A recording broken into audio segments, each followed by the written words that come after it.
Gold, trusted gold buyers. మీరు తాకట్టు పెట్టిన బంగారాన్ని విడిపించి ఈ రోజు ఉన్న మార్కెట్ ధరకు కొనబడను.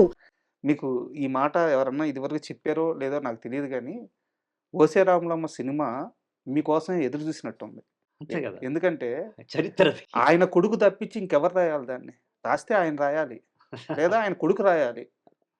అంతే కదా! అన్నీ తెలిసినవారు, అన్నీ చూసినవారు. అవును. వాటి మీద జీవితమంతా పోరాటం చేసినవారు. చేసిన వాళ్ళు. ఆ కుటుంబం నుంచి గాని, ఆ రక్తం నుంచి గాని ఒక మనిషి వచ్చి రాయాలి గాని, హ్మ్. వేరే వారికి ఎందుకెళ్ళదు ఆ సినిమా? అదంతే. మీకోసం లక్కీగా ఆ?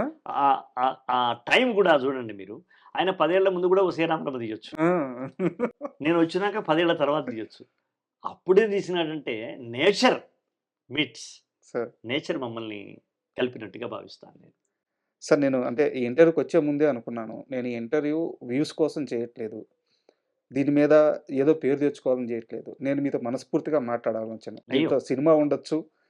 సినిమాకి వేరే సంబంధం లేనిది ఉండొచ్చు. ఉండొచ్చు, సాహిత్యం విషయం సాహిత్యం ఉండొచ్చు. ఉండొచ్చు. మనము నాకు నిజాం పరిపాలనలో ఇక్కడున్న దొరల వ్యవస్థ అయితేమి, ఈ మొత్తం వ్యవస్థలో తెలంగాణ స్త్రీలు పడిన అత్యధిక బాధాకరమైన సంఘటనల గురించి, ఒక్కదాని గురించి, ఇది రాజా ఇది మరీ దారుణం. నా గడ్డ మీద పుట్టిన స్త్రీ ఇంతటి నరకం అనుభవించింది. ఇది నాకు తెలుసు. భర్తలను కట్టేసి భర్తలను మధ్యలో కట్టేసి బతుకమ్మలాగా పెట్టి కోళ్ళగుంజి అంటాం మేము. కాళ్ళు చేతులు దగ్గరికి వచ్చేటట్టుగా కట్టేసి వాళ్ళని మధ్యలో పెట్టి భార్యలను నగ్నంగా పాటలు పాడడం అనేది, పాడించడం అనేది, ఆడించడం అనేది చాలా దుర్మార్గం కదా రాజా. బా. చాలా దుర్మార్గం కదా. తల్లి ముందు కొడుకును ప్రాణంతో గడ్డివాముల్లో వేసి తగలెట్టడం కష్టం కదా రాజా. ఎన్ని కష్టాలు. తోలు తిరగలు తీయమంటారు.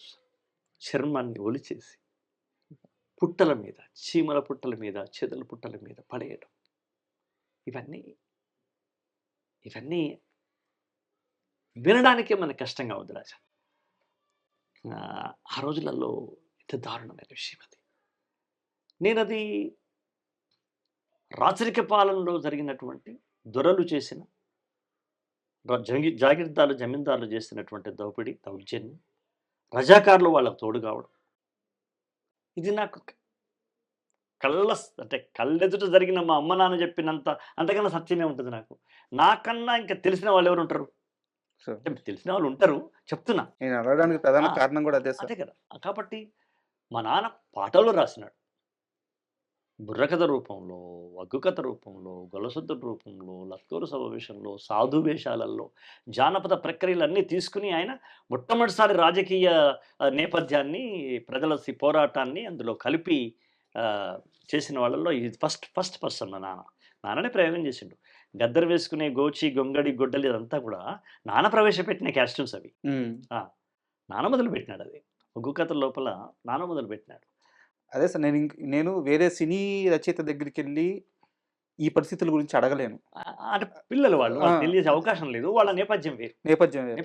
సో నేను శ్రీవేంద్ర సీతారామ శాస్త్రి గారి దగ్గర పోయి మీరు ఈ విషయం ఎలా అడగలరు? మీరు ఇందాక చెప్పిన 3-4 సంఘటనలు జస్ట్ వింటేనే కళ్ళల్లో నీళ్లు తిరిగినాయి. ఈ జాతి ఎలా తట్టుకుందో, ఈ గడ్డ ఎలా తట్టుకుందో. కాబట్టి నా నేపథ్యం వేరు. మిగతా కవులు, సినిమా కవులు కావచ్చు, వాళ్ళు పెద్దవాళ్ళు, వాళ్ళు గౌరవనీయులు, వాళ్ళు పూజనీయులు. వాళ్ళు అది ఆరుద్ర గారు కావచ్చు, తమ్ముడు అనంత శ్రీరామ్ కావచ్చు, ఎవరైనా వాళ్ళు గౌరవనీయులు.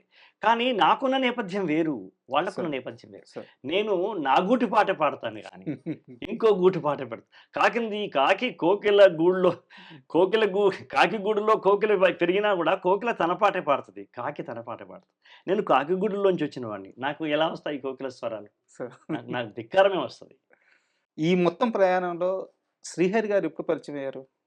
ఈ సినిమాలో నేను వచ్చినాకనే, అంటే రాములమ్మ పాటలు విన్నాకనే నాకు ఒక మోహన్ బాబు గారు, ఒక శ్రీహరి గారు. మోహన్ బాబు గారిది ప్రశ్న ఉంది, అడుగుతాను. శ్రీహరి గారికి బాగా ఇష్టం ఇటువంటి పాటలు అంటే.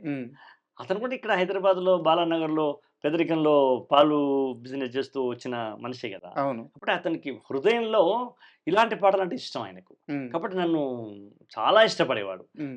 నాకు నాకు ధైర్యం చెప్పింది నన్ను.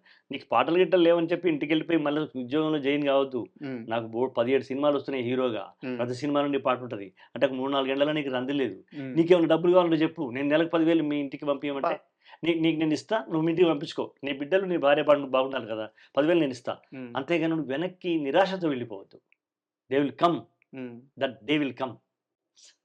అది ధైర్యం చెప్పింది శ్రీహరి గారు. ఆయన ఇవ్వలా, ఇస్తాను. ధైర్యంగా సార్. అష్యూరెన్స్ కదా అది. హ్మ్. నేను మా ఇంటికి పంపించడానికి ఏం లేకునే నేను అడిగే పరిస్థితి నాకు లక్కీగా రాలేదు. కానీ వస్తే శ్రీహరి గారు ఉన్నారు నాకు అనే ఒక ధైర్యం ఉందిగా. హ్మ్. అట్లా.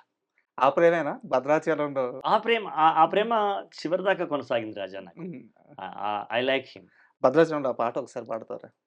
ఒకటే జననం ఒకటే మరణం ఒకటే గమనం ఒకటే గమ్యం గెలుపు పొందే వరకు అలుపు లేదు మనకు బ్రతుకు అంటే గెలుపు గెలుపు కొరకే బ్రతుకు కష్టాలు రాని కన్నీళ్లు రాని ఎదురేది రాని ఏమైనా కానీ ఆగిపోవద్దు ఓడిపోవద్దు నిద్రానికొద్దు నింగి నీకద్దు ఒక్కటే జననం.